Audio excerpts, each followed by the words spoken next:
नेहा थोड़ा सा पीठ घिस दोगी? हाँ। घिसना था, छीलना नहीं था। सॉरी सॉरी, वो बर्तन वाला गुजना था हाथ में। पागल, लाल हो गई होगी पूरी पीठ।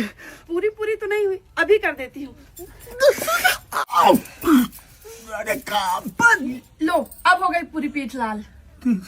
दिमाग है तुम्हारे पास की नहीं है? आलू जैसे छील दी ना मेरी पीठ को। तुम ही तो बोल रहे थे कि लाल हो गई पूरी पीठ। अरे तो पागल हो गई हो क्या? मैं बोल नहीं रहा था, पूछ रहा था।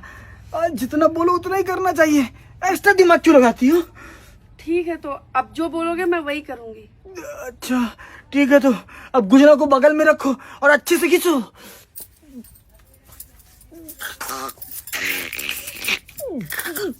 घास छील दी रे।